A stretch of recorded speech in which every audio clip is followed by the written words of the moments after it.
Hi everybody, I'm Francis Russell from Ballyhome Presbyterian Church. I usually sit upstairs with my wife Sharon, and most of you probably know my daughter Leslie Blakely, who helps with the Sunday school, and her daughter Emily. My other daughter Lynn lives in Nottingham, and her daughter Summer. I'm going to read you the story of the Servant King, so if you're ready, I'll begin. The story is taken from the Bible, from the Gospels of Mark and John.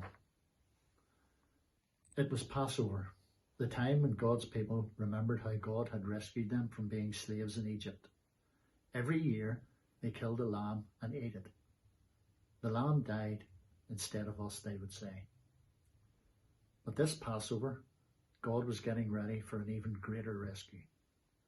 Jesus and his friends were having the Passover meal together in an upstairs room. But Jesus' friends were arguing. What about? They were arguing about feet. Stinky feet. Yes, that's right, stinky feet. Now the thing about feet back then was that people didn't wear shoes. They only wore sandals, which might not sound unusual, except that the streets in those days were dirty. And I don't just mean dirty, they were really dirty. I mean stinky dirty.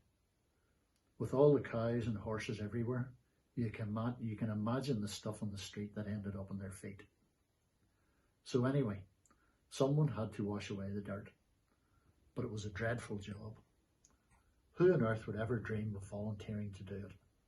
Only the lowliest servant. I'm not the servant, Peter said. Nor am I, said Matthew.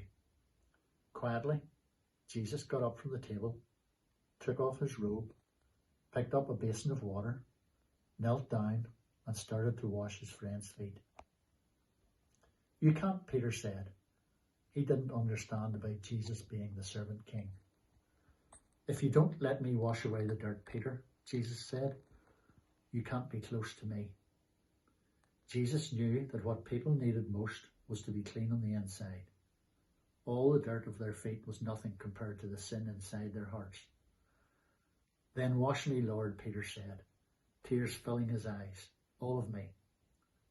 One by one, Jesus washed everybody's feet. I am doing this because I love you, Jesus explained. Do this for each other. Now one of Jesus' friends had made a bad plan. No one else knew what the bad plan was, but Jesus knew, and so did Judas. Judas was going to help the leaders capture Jesus for 30 pieces of silver. Go on, Judas, Jesus said. And Judas got up from the meal, left the room, and walked out into the night. Then Jesus picked up some bread and broke it. He gave it to his friends. He picked up a cup of wine and thanked God for it. He poured it out and shared it. My body is like this bread. It will break, Jesus told them. This cup of wine is like my blood. It will pour out. But this is how God will rescue the whole world.